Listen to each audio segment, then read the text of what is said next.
Hey guys, welcome back to my channel. Today's video is going to be the eyeshadow palette tag that was created by Samantha March and Allie Glines. Everyone seems to be doing this video and I'm so excited that I'm able to do it too. This took me quite a while to come up with the answers to the prompts because I have quite a lot of eyeshadow palettes, and because I do project panning, some of the things like everyday palette or most used was a little bit trickier for me to come up with. So let's just hop right in. The first is show your newest palette. So I have quite a few palettes going to be entering my collection that haven't arrived to me yet, but the newest palette that I actually have here to show you is the Violet Voss Sugar Crystals palette that I got in my April BoxyCharm. It was a promo code to resubscribe. I saw Amy Loves Makeup talk about this palette last year and it was on my wish list, but I never ended up picking it up for myself. So when I had the opportunity to snag it for free, I jumped on it.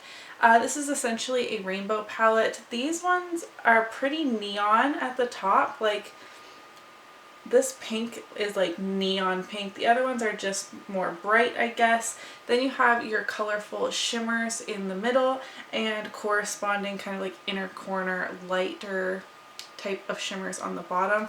I haven't actually gotten a chance to use this palette yet, but I'm really excited to. Next is my oldest palette. Now I actually got two palettes at the same time that are the oldest ones I still currently have, and these are the old school Wet n Wild palettes. I have the Walking on Eggshells trio and the Comfort Zone. I picked these up when my drugstore had them on sale probably 5 years ago, maybe longer than that. So yes, these two are my oldest. Wet n Wild is not cruelty free, so I don't support them anymore, but I did really love these palettes at the time.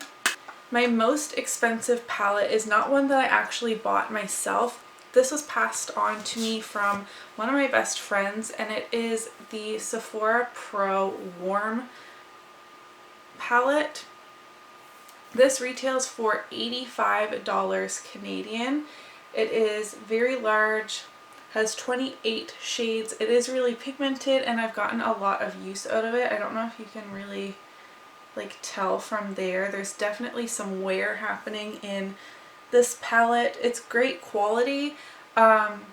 Sephora collection is not cruelty free, but besides that, for $85, I don't know if I would purchase another like variation of this palette, if that makes sense. I think there's 5 or 6 different color stories that you can buy now, but I do get a lot of use out of this and I'm happy to have it in my collection. And $85, that's a pretty penny. My most affordable palette, this is a repeat. It's the Wet n Wild Walking on Eggshells trio. This is $4 or $5. They don't sell these anymore. It's actually a quad now, but I'm sure the price is still, you know, very, very affordable. I have my eye on the e.l.f. bite-sized palettes, which would be about the same price as this one, I believe.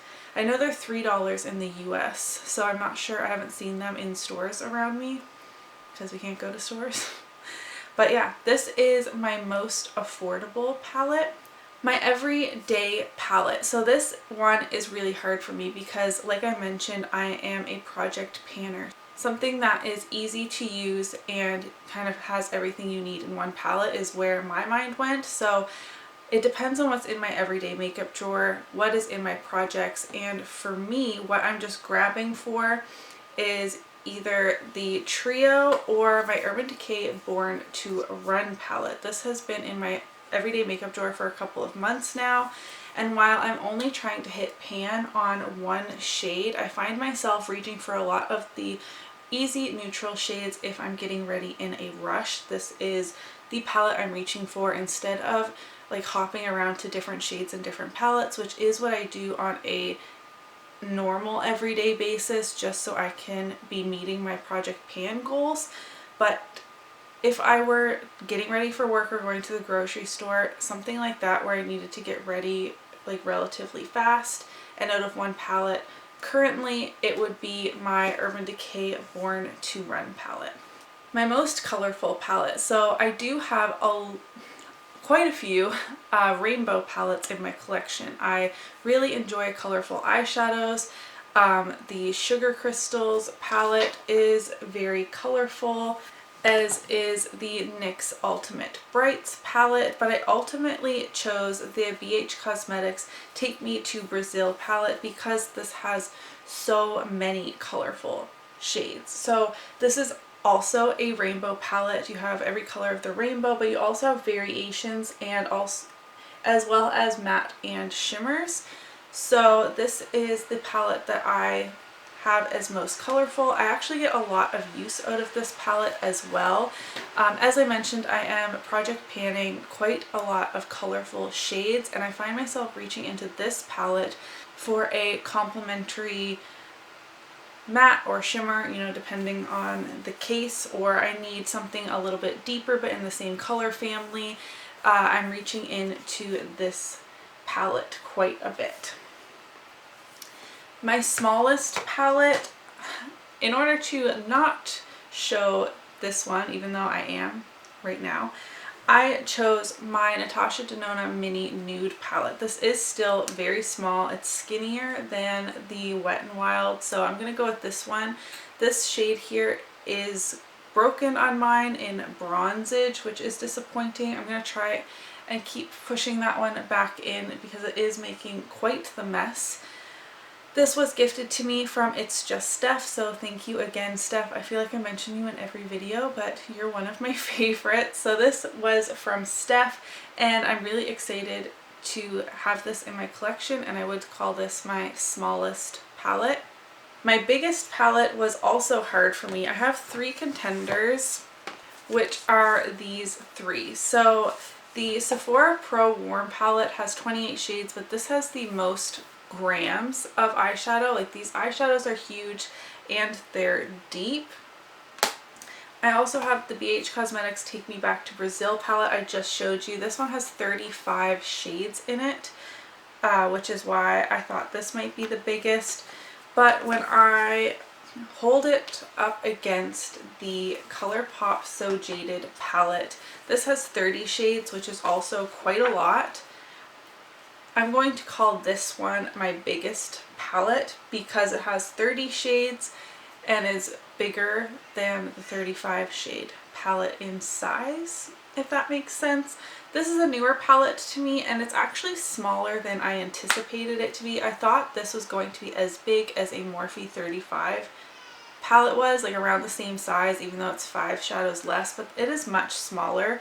This is about 2 ABH palettes stacked on top of each other, which is much more reasonable than I was expecting. There is a huge variety of shades in here. I've gotten a lot of use out of this recently. I'm absolutely in love with this palette, except for the 2 pressed glitters. I'm not a fan of those, but overall I'm really happy to have this in my collection, even though it is on the bigger side. I don't typically gravitate towards palettes this big, but I try and get as many of Kathleen's collab products as I can. I just end up loving them, so I didn't want to miss out on this. I loved the shades that were included.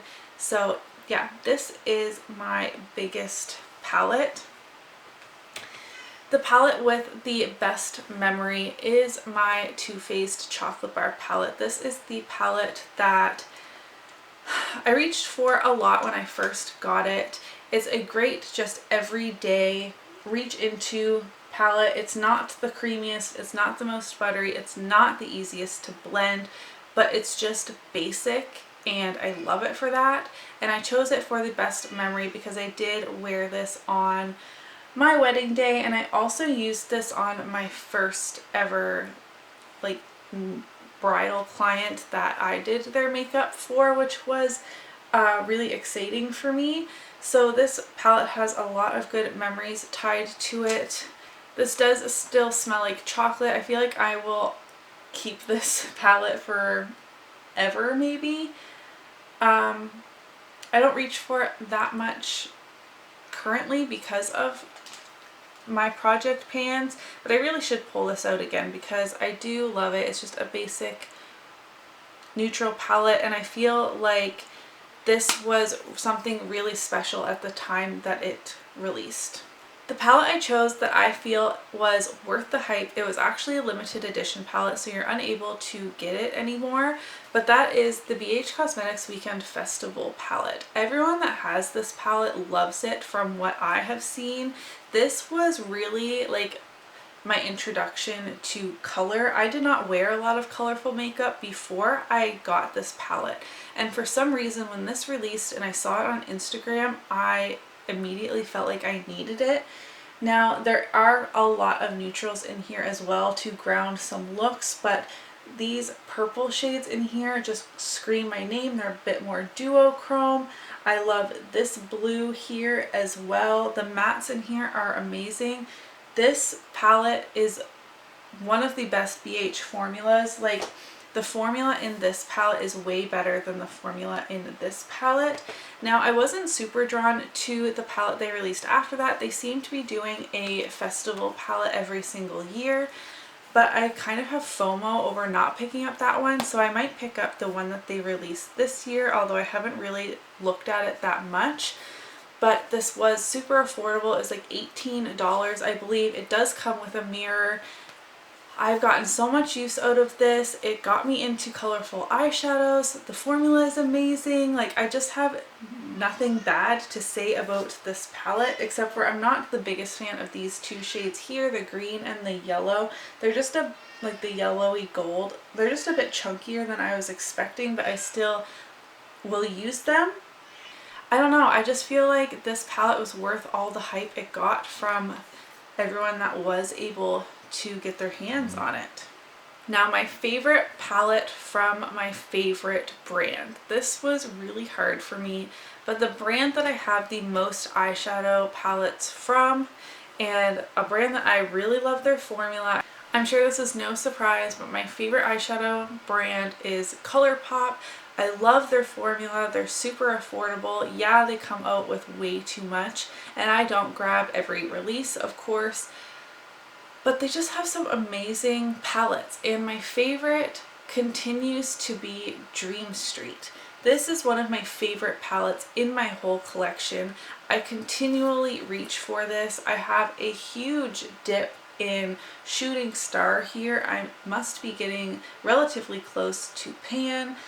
The teal matte shade in here I use all the time, which really surprised me. It has great neutrals. You can have your pops of color. It is a neutral palette with a pop of blue, and it does have this pinky shade here, which was really popular at the time, but there's just something different about this.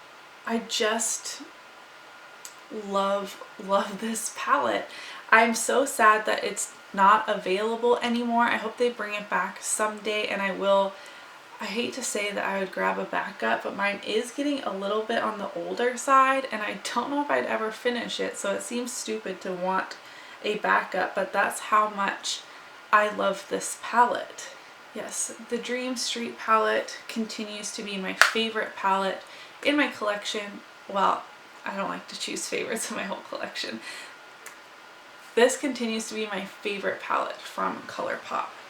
And lastly is my most used palette. Now, this is typically someone's favorite palette, right? Like the one that they reach for all the time.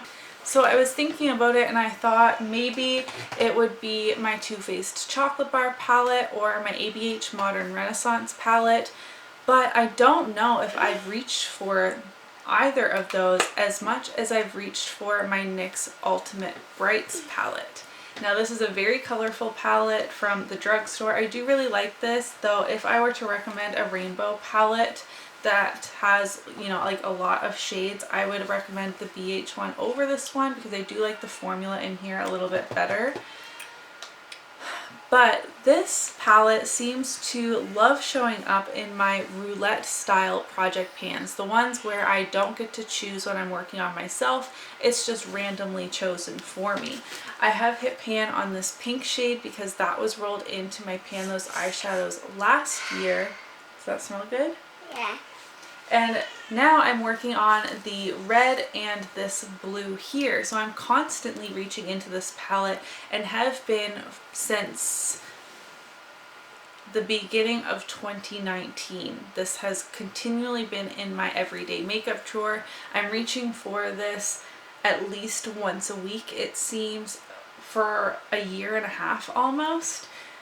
So I think this would have to be my most used palette, which is kind of sad to me, I guess. Like, it's not a favorite of mine, but because it's always in my roulette style painting projects, I'm always working on it. I don't hate it or anything, like I don't want to declutter it. It's just kind of sad that my most used eyeshadow palette is not my favorite eyeshadow palette, or one that has been a long time favorite that I've had for a really long time, like the Too Faced Chocolate Bar or Dream Street or the Modern Renaissance, which I wasn't able to like honestly fit into one of these categories in this eyeshadow palette tag, which is just funny and something to think about. I definitely want to make more of a conscious effort to be reaching for my holy grails, my favorites, a little bit more and try and balance that with my project panning. So that was everything for the eyeshadow palette tag created by Samantha March and Allie Glines. I'm really happy to have been able to do this tag. It was really fun. I loved sitting down on my floor and like digging through all of my eyeshadow palettes. I mean, what makeup lover doesn't like doing that? If you did this tag on your channel as well, definitely let me know in the comments below so I can go watch it. If you don't plan to or don't have a channel, then answer some of the prompts for me in the comment section. I love hearing about other people's makeup collections. If you enjoyed today's video, don't forget to give it a thumbs up so that I know, and I'll see you in my next video. Bye!